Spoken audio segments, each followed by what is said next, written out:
xam ne at mi ngi koy amalee semaine bu nekk tey jii nag mën gisee décor bi xam ni changé na dañoo def déplacement ñoo seet si un grand monsieur bokk ci zone nord ñu koy woowee Babacar Diouf ci président mouvement ànd xeex ngir askan wi moom nag ku ne daañu ne taxawaayam ci biir dëkk bi waaye itam ci biir réew mi tey nag incha allah daal am waxtaan bu yaatu jëmale ko ci biir Thiès waaye wax itam ci li nga xamante ni mooy tolluwaayu réew mi dañuy ko teel nuyu kilifa diine nuyu kilifa aada yi nga xamante ni saa su ne dañuy bàyyi xel émission bii di waxtaan ak monsieur Babacar Diouf ñu ngi leen di baax baax bàyyi leen nga nuyu ñi nga xamante ni mooy bàyyi xel. waaw maa ngi leen di fay di leen sant bu baax di sant waa Sénégal yëpp kilifa diine kilifa aada kilifa cosaan di profité rek ci nuyoo di jaale waa kër Thione Seck di ñaan yàlla xare ko àjjana ca àjjana yi gën a kawe te di ñaan musiciens yi ñu roy ci moom parce que nag Thione bu la daan way alal taxul moom mu lay way ba muy way sama baay bii alal taxuloon muy way ko ànd gu yàgg moo tax mu way ko way képp kuy sëtu Harmone donc waa kër Harmone yëpp ñu ngi koy delloo njukkal de par ma voix ñu ngi koy jaale Waly di ko jaale Lamine Naar di ko jaale ñëpp waaw way boo xam ni ba tey ma nga fa des mooy première kasetu Assane Ndiaye bi muy way Mamadou Aline Diouf di din Mamadou Aline Diouf ak góor gi Aline Diouf ñoo bokk ndey ak baay te Harmone mooy seen maam te ba mu leen di way dërëm taxuloon yàgg ak din rek moo taxoon mu way ko doon xaritam ba mu way ko lépp lu njabootam am njortu rek ci moom ci ñu xare ko àjjana yi gën a ko yàlla na ko yàlla defal waaw maa ngi leen di santal bu baax di leen nuyu bu baax. voilà fi mu daanee rek dañuy sant encore une fois jaalewaat ak njaboot doon fekk ñoom yàlla xaare ko àjjana tey jii li si leen nekk moom politique bala ñëw si suñu xam ne dañu bëgg a xam brièvement un peu sa parcours Babacar fan la jaar ba tey jii waaw commencé nga fu ma neex sama parti bi ma njëkk a bokk mën naa ne jaar naa brièvement rek ci réew mi bokk naa ci parmi les premiers militants mais yàgguma fa parce que man dama am principe dafa am lu ma gëm su ma duggee ci parti nit kooku doon président wala secrétaire général man daf may jox sama àq daf may jox gëdd parce que maa ne ci suuf maay dajale militants yi maay daw suba ngoon guddeeg bëccëg mën naa ne 6 mois laa fa def premier bureau réew mi ngi nekkoon sur la VDN ancienne piste wetu kër Cheikh Béthio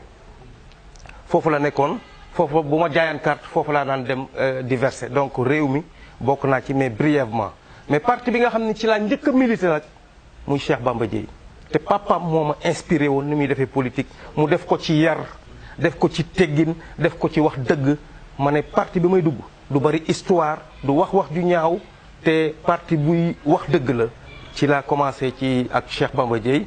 yàlla def nag bi président Sall bu jëlee réew mi na mu defee manit neexuma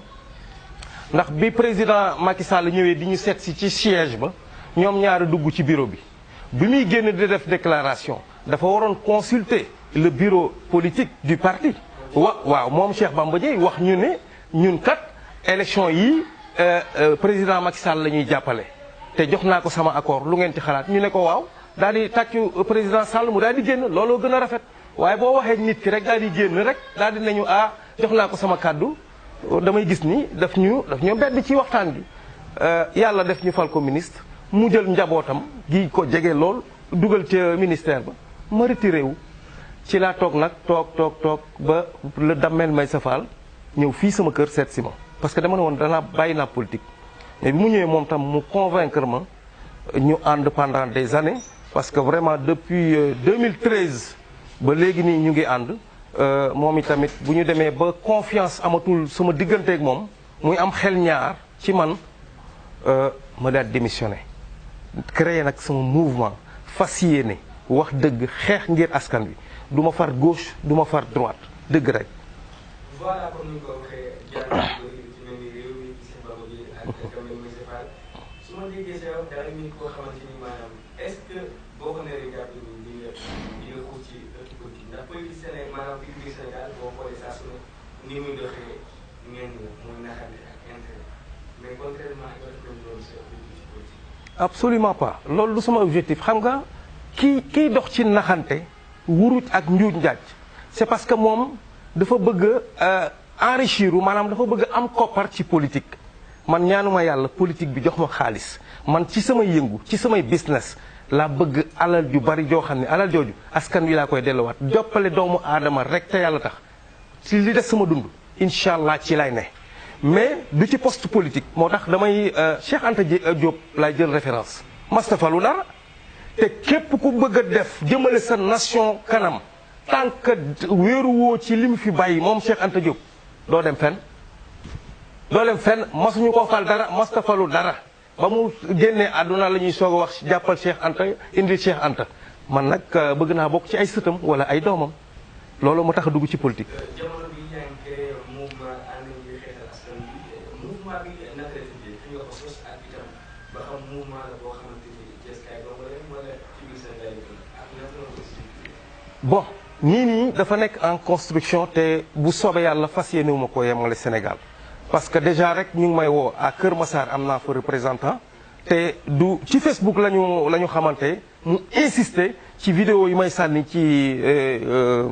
Facebook bi ci lañ xamante mu ne ma yow rek la des donc am naa ay nit ñu bëri te fas yéene moo yem Thiès nag franchement fas yéene moo yem Thiès mais mbas mi dafa tënkoon lépp parce que lu ñuy wax mbas maa ngi fi de te mbas maa ngi faat donc dafa amoon yu bëri yoo xam ne foog nga bàyyi ko moo tax je m'étais concentré ci coronavirus bi gisatu leen woon sama vidéo parce que fi ma doon dem par la suite mënatuma ko woon filmer parce que les personnes du troisième âge ñoom fi mu ne nii man ci ñooñu laa concentré wu parce que ñooñu la corona bi di gën a faat muy suma kóllëre yaay yu fi nekkoon wala suma kóllëre papa yoo xam ni vraiment dañoo ànd ak sama papa ba mu génn àdduna te ñu ngi continuer di ñu nemmeeku man tamit ñooñu fi ñi nga xam ne ñoo fi des ma leen di ñaan gudd fan bu baax ku ci sa gel jeex ma yóbbul la ku ci sa raxasu jeex ma yóbbul la parce que dama jàpp ni sama papa ngi dund suma yaay ngi dund ñoom laa jàppee waajur. bon nekk doomu Thiès kaay waaye seen benn Thiès bi ay njiit yu bëri yaa ngi fi waaye Thiès dafa yàgg nekk dëkk boo xamante ni dëkk buy opposé wu la. tey jii yaa ngi Thiès naka nga gisee atmosphère politique bi am Thiès. jaxasoo surtout ak le régime actuel gis nga booy seet Thiès Benno Bokk Yaakaar bi ngay dégg yépp yow mënoo ma wax ni kii telle personne ou telle personne moo représenté Benno Bokk Yaakaar ak Thiès te fës ci gisuma ko. élection présidentielle yi passé dama créé woon pour def benn marche bu mag boo xam ni c'était pas une marche pour la non-violence marche boobu je suis allé voir tous les partis politiques sans exception ba ci waa PASTEF waa PUR Benno Bokk Yaakaar ñëpp waa kër Idriss Seck je suis allé waa Rewmi par le biais de Abdoulaye Fall Mao ñu ngi daje ancien combattant lañ daje maag moom ñu waxtaan ci mu rafetlu affaire bi ma ne ko nag grand comme que yaay suma aîné non j'aurais préféré yow nga diriger ko mu ne ma booy li nga def dafa rëy donc foog nga continuer ko diriger mais Benno Bokk Yaakaar ñàkk a xam kan moo leen di représenter moo yàq sama marche ba moo ko yàq ñoom ñëpp joxoon nañ ma seen accord ñoom ñëpp waa PUR waa Madické Niang par le biais de Madeleine parce que Madeleine moo leen représenté woon ñoom ñëpp xam nga seen représentant mais Benno Bokk Yaakaar mënoo leen xam je suis allé voir le président Abdou Mbow qui est mon petit frère qui est l'ami intime de mon petit frère bon mais bu ma ñëwee kilifa laa muy kilifa il doit me recevoir mais bu ma toogee noonu rek mu bañ ma recevoir kilifa laa dafay dem sama yoon Abdou Mbow ma génn dem sama yoon noonu la marché bi yàqu te lu rëy laa doon def parce que dama leen doon woo ku ci nekk sol sa t-shirt ñu toog ci benn oto def benn caravane parti yépp taxaw ñu wan dëkk bi ne bëgg ñoo sànni xeer bëgg ñoo taal oto bëgg ñoo toji ay Auchan mais dañoo bëgg démocratie te démocratie il faut ñëpp dugal ci seen loxo opposition comme pouvoir pour que démocratie mën a am bu opposition bi defulee démocratie comment ça s'appelle encore l'appareil d'État ñàkk bañ a def démocratie parce que ñoom ñaar ñëpp ñoo ko mën a doxal pour que démocratie am bu ñii di gas nag ñii di suul démocratie du am.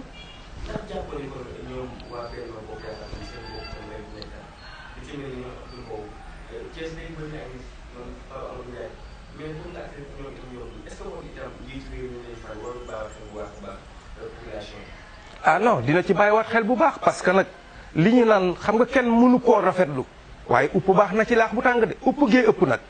upp gi moom dafa ëpp ba uppaale fourneau bi tas xal yi upp gi dafa ëpp torop nag ëpp na jéggi na dayoo mais upp dafa baax ci laax bu tàng ñun nous ne sentons pas le gouvernement de Macky Sall à Thiès rawatina nag suñu élus locaux yi aussi du le président Macky Sall rek fii koo fi fal rek nous ne les sentons pas donc ñoom seen bopp rek loolu foog mu jeex c'est-à-dire foog ñu commencer fal ñoo xam ni pour askan wi la. tu me parlais je voulais pas pointer du doigt docteur Ndiaye mais bi ñu ko faleeg léegi mais ay partisans am la rek loolu foog mu jeex moo tax man damaa yàgg a wax ni il faut ñu bàyyi di nommer yenn postes yi ñu koy jox politicien ministre directeur de société bu fekkee parce que lépp loo gis rek léegi c'est politique il faut un politicien pour un poste tant que bàyyiwuñu loolu du ñu dem parce que politicien boo fi fal rek la muy doxalee ça sera partisan ça sera soit pour son mouvement wala pour son parti mais ka nga xam ni par exemple xale bi nga xam ni jàng na papam daj ci moom lu ne ba mu dem extérieur am fay lijaasa nga ne ko ciix ñëw indi mu am jikkoy tubaab nga ne ko doxalal direction baa ngoog nga ne ko doxalal ministère baa ngoog kooku du xool parti te yow président yaa koy wax bul xool parti xoolal lii doxal Sénégal su boobaa jeunes yëpp.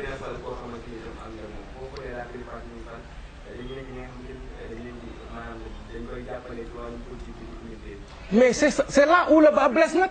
foofu mooy affaire bi parce que président dañ koo falul pour muy yaatal partem wala muy yaatal mouvement am président lan lañ ko fale pour que région de Thiès dox région de Casamance dox région de Ziguinchor toutes les régions mën a dox Sénégal mën a dox loolu lañ ko fale mais fale wuñ ko pour partem moo tax ma ni la tant que ñu ngi fal le ministre politicien le directeur de société politicien je vais te donner un exemple Mamadou Diagne Fada buy dem mais partem wala mouvement am lay yóbbu ca gerte ga ñu ko jox tout tant qu'il y a ça partisan léegi ñoom waa Kébémer ñoo ci santi seen bopp ana waa Thiès ana waa Kolda ana waa Ziguinchor duñ ci mën a laale parce que bokkuñu ci mbiram lii mooy le problème fondamental président mi ngi jox ay jeunes liggéey de mais daf ko def par parloo du feeñ du fës. nga bokk ci zone amaana xam naa ne mouvement nga yor. te la plupart ci ñoom taxawaay yi ñu ngi bëgg a yóbbu dara ci biir dëkk bi est-ce que tey jii maanaam bëgg nga nekk mooy électrique bi ak yan projet nga bëgg andi zone nord bi. J'ai été le premier à déclarer ma candidature fii ci zone nord maa ngi ko def 1 an avant les élections présidentielles ci seen benn télé ci benn seen ay naataango yu nekk fii ci zone nord bi. je veux pas faire de publicité moo tax lu ma ko tudd maa ko njëkk a def ba ma koy def kenn deful ba may dugg ci kër yi di def porte à porte di joxe gel yi kenn génnul parce que boobu ñëpp ragal nañ feebar bi man damaa demoon bay yemale dund ak dee. parce que boobu gisoon naa ni affaire bi garaaw na garaaw goo xam ni parce que benn instant ñu ngi naan même sa commande télé da nga koy war a raxas xam nga benn instant wax nañ ko d'ailleurs je suis allé voir un docteur ma ne ko. suñu loxo yi ñuy raxas pourquoi mu yem rek ci loxo yi pourquoi duñu raxas kanam yi parce que bu dee ci loxo yi rek te souvent dañuy laal suñu kanam donc war nañ ko mën a raxas mu ne ma noo commencé indi ay explication ñu teg ci 2 mois ñu ne la ñuy sol ay verre parce que mën naa dugg ci bët bi ma ne ko voilà li ma ko doon wax donc feebar bi julli ak ñaan moo ñu ci mën a génn mais li nga xam ni moo koy aar doomu aadama mënu koo def parce que looloo indi soulèvement populaire bi parce que nag tëju gu metti mais day dofloo nit dafay dofloo nit. Voilà, maintenant ci candidature bi bien sûr et je maintiens toujours ma candidature je veux être maire. xam nga nag su may wax samay projet damay toog ci ay télé di ko wax mais je vois que après les gars reprennent ça te mënumaa dem BSDA di ko fa wax mais dinaa la ci may parce que non jot naa ci wax ci seen ay naataango peut-être que tu l'as pas suivi mais boo waxee da ngay gis ni automatiquement un candidat reprend ça. non du non c'est vrai non du tout par exemple man nii may wax ak yow je donne des emplois te du ma ko filmer du ma ko wax oui je donne des emplois à des jeunes masuma ko wax bon je veux pas dire le domaine parce que bu ma duggee ci domaine bi ils vont copier mais bés boo taxawee dinaa la wan quelques jeunes ñoom ñu waxal seen bopp te man duma ci feeñ loolu mën naa ko def parce que ils vont copier te bëgguma secteur boobu xam nga Sénégal lan moo ko yàq da ngay nekk ci benn affaire muy indi xaalis di promouvoir dara ñëpp gis ni yow mi ngi dox ñëpp daal di ci duggandoo buñ ci duggandoo nag danañ dem ba kenn ku ne dootoo ci sentir sa bopp parce que dafay saturé tu comprends donc dafa am yoo xam ni mënuñu ko foofu moom dama leen di ñaan nga may ma foofu maintenant pour mes projets benn projet rek laa lay may xam nga fi mu ne nii yaa ngi gis ni booy bu jóg mi ngi dawal Jakarta te man damaa contre Jakarta xam nga lu tax un jeune de rien du tout su fekkee dafa bëgg a concentré wu rek ci Jakarta mais du am ci terrain yu cher yi nañ waxante dëgg quoi te man bëgg naa ñu am terrain bëgg naa ñu tabax mais bu dee Jakarta yi nii ak ni mu saturé nii mais tu vas pas avoir ça te boo yu ci bëri c'est des diplômés boo yu ci bëri ay menuisier métallique lañ menuisier bois ma ne pourquoi pas trottoir da ngay gis Jakarta di ci daw ma ne loolu na jeex su ma nekkoon maire loolu lay jeex parce que trottoir bi ça sera protégé léegi li ñu koy protégé menuisier métallique moo koy def te menuisier métallique bi du génn ci zone nord bi dinaa dajale 10 menuisier métallique chef d'atelier bien sûr ma jox leen marché dañuy protégé trottoir lépp luy trottoir fii ba taaxi kaw fii ba Mandina Fall lépp lu fay trottoir dañ koy protégé ba nga très bien xam nga barrière boobu c'est en fer ba pare bu demee ba pare xam nga on peut y mettre des panneaux publicitaires qui va rapporter pour la zone nord et je l'avais dit ci 2 voies Ngent yi boulevard bi moo fi gën a bokk na ci boulevard yi gën a mag ci l'Afrique ci Afrique rek laay wax du ma sax sende boulevard bi gën a mag panneau publicitaire yi fi mën a ne indil Thiès Nord xaalis kenn mënu laa wax nu mu toll da nga koy wàññi da ngay wàññi li nga war a fayeeku les sociétés nga liggéey ak ñoom sociétés yi bëri na ci dajale ci 100 nga waxtaan ak ñoom boo ko naree def 500 par panneau wàññi ko ba 150 ba ñu ñëw dugal xaalis wax naa ko il a eu à commencer d'ailleurs le maire xaw na ci sax waaw commencé woon na ko mais benn instant ba ma ko waxee de 1 mois lañ ci rek maa ngi ko wax ci fii ci benn télé comprendre nga li ma donc loolu tax tamit may xaw a daw loolu tam da nga ñu koy nangul Puisard maa fi njëkk a wax Puisard te Puisard bi du lu commune bi di génne xaalis wala un candidat di génne xaalis dama ne 5 kër dëkkandoo mbokk la bu ngeen doonee 5 kër ngeen cotiser defar benn Puisard pour 5 kër yooyu di ngeen bu ngeen koy fay du ngeen ko yëg te ndox dootuñu ko sotti ci mbedd mi parce que ndox mi ñuy seet ci mbedd mi tamit xam nga dëkk population baa koy defar du président du maire ñun ñooy defar suñu dëkk bu ko nekk balee sa buntu kër dëkk bi du set voilà léegi nag la koy sotti dajale ko sotti ko c'est la commune foofu la commune bi di ñëwee mais bu ko ci nekk ci ñun defaree sa buntu kër léegi Sénégal set. voilà mbokk yi ñu ngi bàyyi xel seen émission waxtaan ni ma leen ko waxee mooy invité monsieur Babacar Diouf di président mouvement xeex ngir askan bi. suñu deuxième partie réew mi fan yii gis na situation yi amoon. amoon na ay soulèvement populaire askan yi génnoon nañu ñaxtu ci yéen ñi. waaye duggee ci mbiru Ousmane Sonko ak Adji Sarr ci coono bi yoon. mbir moom noonu ban analyse la ci am. waaw regret laa ci am et puis mu doy waar trop parce que nag vraiment des fois su may gis commentaires yi ci Facebook billaahi damay bëgg génn Facebook damay bëgg am na benn instant dama bëggoon génn Sénégal dem noppal sama bopp bi parce que li ma gis dafa jéggi dayoo politique du nii daal du nii askan wi génn nañ am na ñu may dégg nag waaw dégg naa fa laa jëm nii dégg naa ñu ne xiif la mais su fekkee effectivement xiif la ba askan wi génn mais war nañoo rus képp ku fi kilifa war ngaa rus parce que nag Sénégal tollu fi xiif gii nii ñuy génn ba yàq ay Auchan te Auchan yi mais kan lañ yàqal sama sœur bi ne ci kër gi sama sœur bi nga xam ne mi ngi ci kër gi mënuma koo jox liggéey te mënuma koo fajal ay soxlaam moom moo doxal boppam dem ba ci Auchan wa ut fa liggéey noppal ma man frère am man càmmiñam mu noppal ma ci yenn yi sama sœur boobu laa yàqal dem taal Auchan mi nga xam ni yoonam nekku ci Auchan deful kenn su fekkoon ni commerçant yi ñu ngi suñu commerçant yi parce que un commerçant dama waxtaan ak moom mu ne ma lu Auchan jaay moins cher moom mën na ko jaay moins cher un commerçant un grand commerçant de Thiès waaw léegi lu muy xaar pour jaay moins cher foofu ngay xeexee Auchan. est-ce que nguur gi jàppale nañ ko boobu. bañaa déggool il a été direct ne ma nii may wax ak yow présentement bu Auchan jaayee juróom mën naa jaayee ñeenti dërëm commerçant bu mag moo ma ko wax je veux pas dire son nom. mais est-ce que itam Sénégalais yi foofu noonu maanaam am nañu benn solidarité ndax gis nañ lu mel ni Mass Grandier am na kilifa gu fa nekkoon bëggoon andi lu mel ni statistique bu Auchan mais dañ ko xëy génne ko yóbbu yooyu parce que maanaam Sénégalais maanaam solidarité bi am itam am na fi daal. solidarité boobu nag ci lay ñëw pour ne pas te couper solidarité boobu ci lay ñëw gis nga bés bu ñu leeree ni xiif moo génne ñii ku ne war ngaa xoolaat sa bopp xiif gii mënu fee am fii la ñuy def télé ku fay waay sa sëriñ 10 millions du génn waaw 10 millions yooyu mënuñu cee ubbi ay société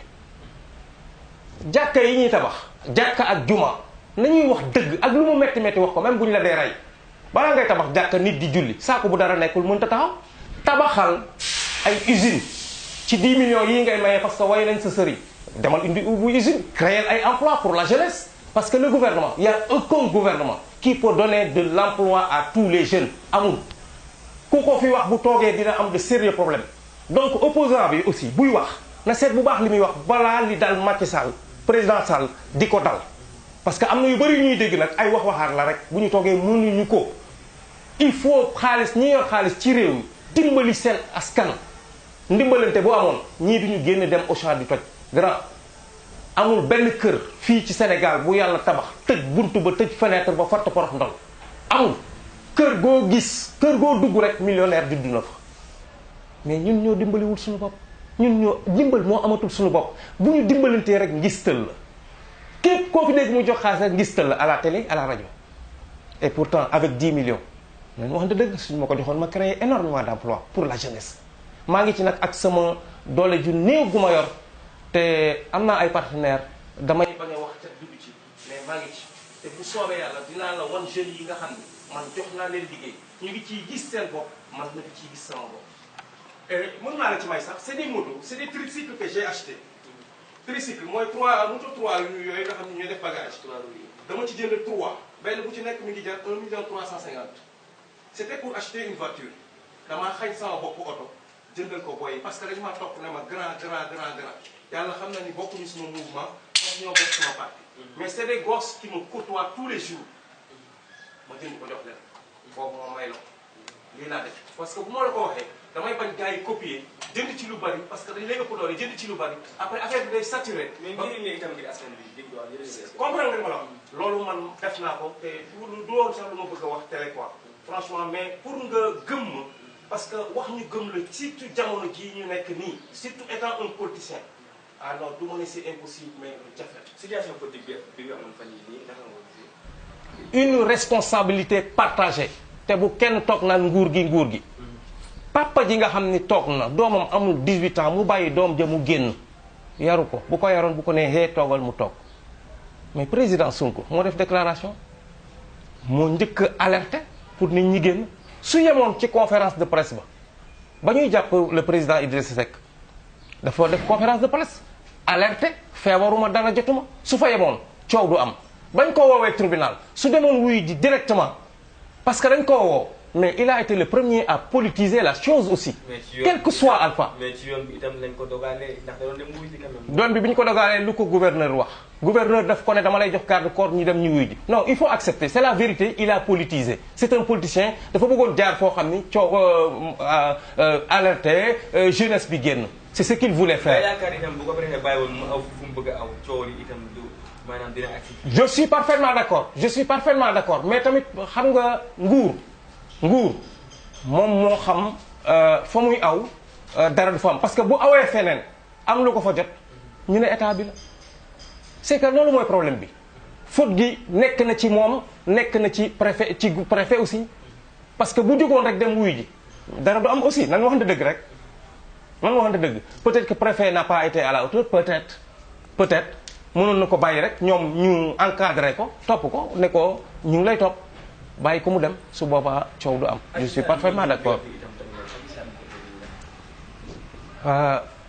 question bu ma neex tamit nga ma posé fii te ñu war cee waxtaan parce que c'est trop sérieux Adji Sarr ba tey waxu fi dara loo xam ni lu ñuy lam-laamee la moom nee na lii moo fa xew mais na Ousmane dem ñoom ñaar ñu toog parce que ñoom ñaar kese ñoo mën a wax la fa xewoon. man nag ñi may blâmer mooy réseau Siggil Jigéen bi ma daan dégg ak les femmes sénégalaises ak lu mënti am rek waroon nañu ñoom ñëpp képp kuy jigéen waroon ngaa dem rek nekk ci ginnaaw Adji Sarr waxuma nag pour setal ko waxuma pour faral ko mais soutenir ko jusqu'à preuve du contraire parce que nag kenn mënta wax ni Adji Sarr wax na dëgg wala waxul dëgg tribunal rek moo leen mën a setal. mais par rapport ak moom Adji Sarr maanaam li mu wax fan yii gis nañu génn ci télé bi mais comportement bi Adji Sarr wala ci télévision bi. Sénégalais yu bëri dañoo jàpp ni que li mu wax amul ndax itam boo xoolee nit ki nga xamante ni dañ la sàkku. sa comportement envers nit ñi. ni ngay waxee itam pour man kenn war na koo dicté mais boo gisee Adji Sarr ni mu doxalee itam c'est comme si que dañ ko ne waxal nangam bul wax nangam moo xam nangam ba gën a sax ki nga xamante ni moo di avocat. Maître El Hadji Diouf moo ko doon encadré ci côté boobu loolu itam est-ce que xam nga tey xel. xam nga communication boobu communication avocat la ak son client nit ñi dañuy réer avocat bi moo génn ne client am bi waxal li maa ngi dégg ñu naan dafa takkoon casquette dafa amoon ay xawma lan tolki wooki yu mu yor ak mais avocat moo taxaw di ko dicté ni muy waxee fii ku fi dem tribunal la ngay wax sa avocat moo la koy wax. est-ce que du complot tamit. non mën naa ne waaye defal ndànk kon moom dañ koo complot ba fekk ko këram ba muy dem kër yaama moom dañ koo complot ne ko da ngay dem kër yaama après ñu complot la donc moom complot gi moom da cee dugal loxoom parce qu'il était dedans du moo fa dem te il a fait une déclaration dem naa fa te danaa fa demaat man ba mu waxee loolu ci la retiré wu ci moom. non du tout du tout ah non on est jeune et je vais te dire une histoire que je n'ai jamais eu à rencontrer à raconter à personne te du ma mas a jël kaaminu alxuraan nag di ko waate moo tax son avocat la képp kuy jullit rek waroon ngaa dal ci kawam du moom mooy waat parce que yàlla dafa ne même jabaru jàmbur soo ko bettee yow kenn mënoo koo seede ngeen doon ñaar mënoo koo seede ngeen doon ñett mënu leen koo seede moom fu mu nekkul mu ne dafay seede ba yore kaaminu alxuraan tegu ko fenn gis nga man góor jigéen sax bu ma ko gisee ñu baal ma ci kàddu gi duma ko saaga duma ko xeex li ma mën mooy jéem koo génne ca la mu ne parce que liy def góor jigéen dafa bari moo tax même góor jigéen bi ne le pointe pas du doigt gis nga xale bu ne ci kër dama jëndi poobar dama jëndi kaani dama jëndi laaj c'est ce qu'on doit éviter lu ci bari ci góor jigéen yi ma gis man foofu lañ commencé donc mbirum Adji Sarr ak Sonko mi Sonko ak Adji Sarr ñoo ko mën a leeral te fi ñu koy leeralee mooy tribunal Sonko a énormément d'avocats na wóolu boppam na dem parce que bu fekkee nag moom dañ koy jiin nee na justice bi baaxul kon justice bi masta baax kon képp kuñ fi mas a tëj rek yow tu es prisonnier politique waaw ña ñu tëj ci kaso ba ndax yàmba ndax drogue ndax ainsi de suite te lii lu ñu war a leeral la kilifa yu bari ñu ngi violer ay jigéen ñi sañu ñoo ŋàng parce que kilifa ga daa am xaalis te da lay menacer ne la boo ko waxee ma tëj la c'est l'occasion ñoom ñëpp ñi ñuy violer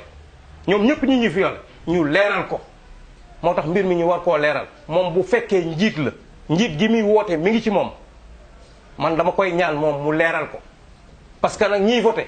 du ñi mu àndal de Sénégal ñi waxul toog noppi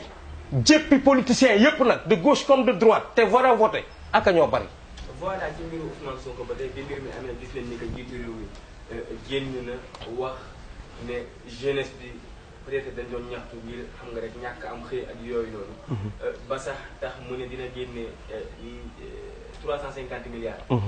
jox ko ndaw ñi pour seen xëy. ban analyse nga ciy def ci côté boobu. waaw xam nga xaalis yàgg naa génn pour la jeunesse mooy li ma la doon wax sànq rek tant que ñu ngi fal wala ñañu koy jox nekk ay politiciens fu ñuy njëkkee Benno Bokk Yaakaar fu ñuy njëkkee APR mais jeunesse su APR rek nekkuñu Sénégal et c'est ça le drame xaalis yàgg naa génn mais nañu ko def fu concret ay jeunes ngi fii jeunes yu am jom. ñun la yaakaar ne bu leen ko joxee ñu ko jaaree pour ñu dimbali jeunes. par exemple commission bi ñu defoon ñuy séddale ceeb beeg ci Covid bi mais na def commission bu mel noonu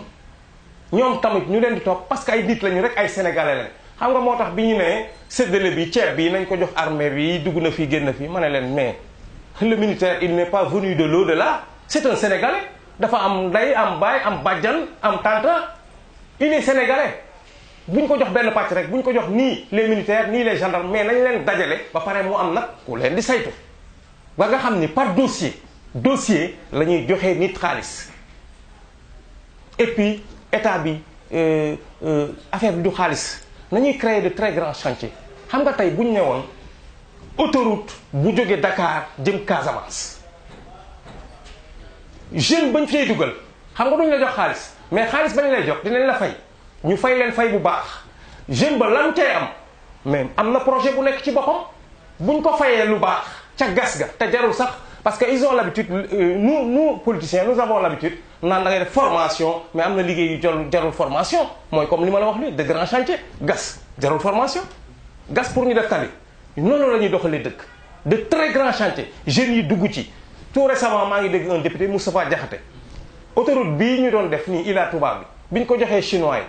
mais jeunes yi dañ doon kaas parce que nañ leen téye woon baaxul salaire ba baaxul. est-ce que Sénégalais yi ñoom mën nañu téye genre projet yooyu ba tax ñu leen koy jox. est-ce que seen xam-xam àgg na foofu. bañ a non àgg na fa c'est-à-dire que gis nga mooy li may faral di wax c'est le voleur qui crie au voleur ñii sàcc nii ñi ñuy jiin nii dañuy sàcc dañuy lii mais c'est des Sénégalais c'est nous c'est toi et moi c'est toi et moi sàcc bi mooy taxaw jiin sàcc lii moo fi am ñun ñoo war a seetaat suñu bopp xool fan la ñuy teg suñu tànk moom laa yow wax léegi tu me rejoins quand je te dis que le ministre le directeur de société il faut qu'on évite de donner ça aux politiciens il faut ñu bàyyi loolu nañu ko jox koo xam ni mais ku nekk ci ministère par exemple yàgg loolu ci ministère war naa mën a dem ba nekk ministre ba te au temps de Diouf de Senghor mais lu nañ xool loolu intellectuel yi koo xam ne day ramper ñu jox ko ministère ne ko nag doxalal il faut poste yooyu ñu bàyyi di ko jox politiciens yi dañ koy politiquer léegi nag la ngay def lépp yow du feeñ parce que la muy def yëpp ça sera partisan te tant que y a partisan du ñu dem du ñu avancer Thiès moo ciy gis boppam Ziguinchor du ci gis boppam alors que dafa war a tas. voilà waaw donc Thiès benn amoon na benn idée politique bu ma ko waxee ci opposition la bokkoon. mu ngi seet jamono bi maanaam dem na fekk ji Macky Sall ñuy liggéey. ban gis-gis nga am ci maanaam fekk ji mu fekk ji Macky Sall ak ban intérêt la war a mën a jëlee Thiès ndax ànd na. man day président Idriss Seck moom du ma ciy faral di wax lu bari man gëmuma ko masuma ko gëm masuma ko votel masuma ànd ak moom. ah mais ba ci mais c'est là où il y a problème c'est pas parce qu'il est thiessois je suis thiessois que moom dama ko war a soutenir. non comme que da ngay politique day politique xanaa war nga mën a maanaam jéem a ko convaincre ba ngay ànd liggéey ndax yow yaa xel askan. non c'est à lui de me convaincre moom moo ma ci jiitu fop ëpp ma poste fop c'est à lui de me convaincre ci ay faits et gestes. comme que yow yaa xeex itam xanaa war nga dem xeex ba. waaw mais xam nga man ci parti ba ma nekkoon ñun 2012 lañu ànd ak le président Sall waaye lu ne dégg nañ ko ci waa réew mi ñu koy wax. lu bon lu ñu wax Macky Sall daan na ñi mu àndal ñëpp tey ñoom ñoo wëlbati ku dem ànd ak Macky Sall di ko taggeeg di ko pompal ay tànkam ñooñu dina ànd ak ñoom te bi mu demee ba garaaw président bi mu demee bi mënatul parce que dem naa nag ba gis ni kii du dox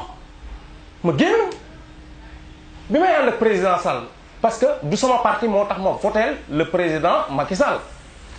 dama ko jàppee candidat boo xam ne il était le seul candidat boo xam ni mën naa defar Sénégal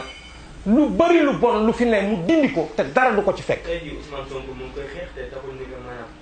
ñu bëri moo leen àndal est-ce que itam du ci yéen ñi nga xamante ne politique comme yow da ngay wax da ngay xeex askan bi bu ñu la fayante ci ëllëg ci biir ndax doo changer dem ci beneen fan ndax doo fa changer posture. c'est-à-dire j'ai pas bien compris. tey jii. waaw comme ça ni noonu nga naan su ma ñëwee président dinaa fi jëlee nangam dinaa fi jëlee nangam. tey jii loolu lépp moom mu ngi koy def. Ousmane Sonko tey il est l'opposant. boo xoolee Sénégal yëpp itam moom lañ dëgg ma pour maanaam jàppale ko. ci gis-gis. yow itam nee nga da ngay xeel askan bi. yéen ñëpp nag. muy yow muy Ousmane Sonko. muy Macky Sall. est-ce que bu ñu leen faree itam da ngeen di maanaam changer taxawaay mos tuuti rek tourner loo à la population. loolu lépp nag ci population bi lay dellu xam nga boo nee politicien nga rek élève bi buy def semaine culturelle mi ngi ko war a def mois de juillet kan lay seeti du politicien bi lay seeti te falogul parce que xam na ni kii dafa bëgg a falu ma ngi koy jaay déjà moom mi ngi ñëw di jënd yooyu yëpp il faut ñu dindi ko ñun population bi fal l'homme qu'il faut nag doo ko chantage parce que loolu genre chantage la yow tu as janvier février mars avril mai juin juillet mais cotisez entre vous politicien ba bu ñëwee dolli leen xayru laaju leen ko est-ce que comprendre nga Sénégal mooy doxee noonu sama femme yi yore mouvement ak mbootaay ak moo tax je n'ai jamais eu ça m'a jamais traversé l'esprit de créer un mouvement parce que dama leen la yàgg a xas association yi ngay gis ni que mouvement yi les 98% xam nga lu ñu fi nekkee dil jënd ak jaay ak non c'est la vérité non c'est la non j'ai dit 98 non c'est-à-dire tout non am na ñu ci man mën naa ko nekk mais am na ñeneen ñoo xam ne nekk ko bàyyi ko kenn sama bopp laa commencé mais ci waxin la ak jëfin aussi parce que il faut jamais dire tout le monde il faut mooy li ma la wax sànq ci Ousmane Sonko duma ko mas a wax ni moom moo def loolu du dëgg loolu il faut jamais dire ça mais lu ñu gis la lu nekk ci jënd ak jaay la quoi comprendre nga mais même boo ko dee def sax àndal ak koo xam ne dalee leer ni kii def leen ko ci ay principe foofu laa commencé ak yow ci ay principe lay doxee su ma xamee ni kii dafa nar a toog parce que lu man noonu lay communiquer les gens me disent de ne pas communiquer comme ça ma ne leen non marché Petersen damaa toog ci télé ma ne leen bu ma jëloon mairie bi tey yéen ci 6 heures moo jël ko 8 heures déclaré ñu wootee ne Babacar moo gagné 6 heures maa ngi marché Petersen képp ku nekk ci goudron bi dama lay yëkkati goudron lañ defarul pour ay table ak a jaay tali moo tax ñu defar ko je dis la vérité nga fal ma je te le dis et c'est la vérité vérité boobu nag la Sénégalais bi bëggul et c'est ce que j'ai dit moo tax ma ne la damaa yaakaarul dara ci politique financièrement dégg nga ma bu baax donc man mën naa jàpp ni bokkuma ci ñooñ te képp ku ko gëm ci loolu laay dox loolu leer na voilà. ay te xam naa ne waxtu bi léegi mu jeex. ndax waaye kilifa gi maanaam fan yii ñu weesu rek ci politique bi ban message la ci. macha allah di ñaan yàlla bàyyi leen fii bu lu yàgg a yàgg yàlla dooleel leen bu baax a baax a baax a baax a baax bu dul woon ñoom caaf xëm parce que li fi xew maa ngi dégg ñu bëri di kaas naan force occulte duggul xam nga ki yor ministère de l'intérieur. même bu fekkee gëmoo ay waxam bàyyi ci xel sniper sénégalais bu nekk en action man de ba ma juddoo ba tey masuma gis sniper sénégalais nekk en action te gis naa ko ci film ci vidéo mais ci film laa daan seetaanee sniper pour man sax ça n'existait pas au Sénégal waaw lan moo tax ñu jóg ki leen yebal du kenn ku dul sa gouvernement yow mais lan moo tax ñu jóg ñooñu masuñoo jóg bu ñu jógee am na lu tax na ci suñu xel ñaaw nañ ci réfléchir nañ ci teey parce que nag ñun ñëpp seetaan nañ vidéo yi te ñenn ñi ñu gis nag du habitude du Sénégal c'est pas l'habitude du Sénégalais déedéet nañ ci teey daal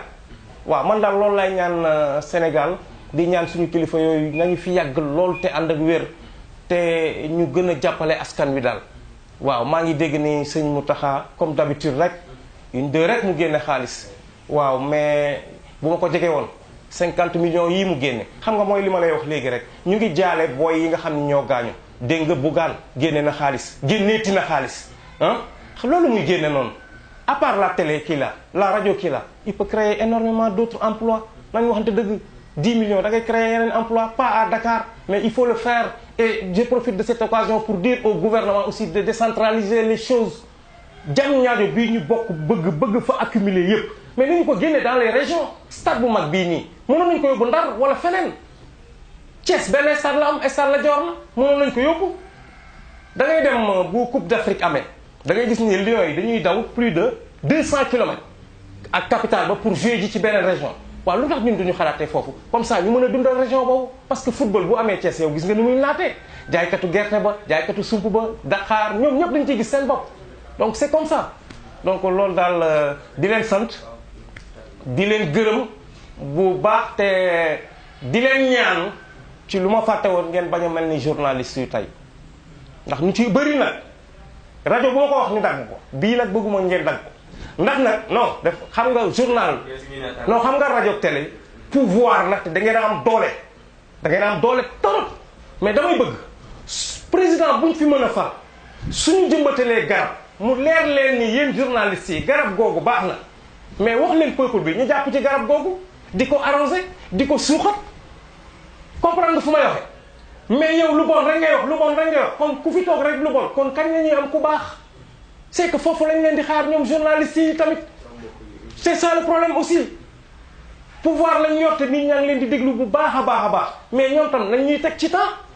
bu lii baaxee nañ ne lii baax na waaye lépp mënta bon nag mënta nekk président yi fi ñëw yëpp lu ñu def baaxul c'est pas possible waaw donc may ñaan rek Sénégal ñu tey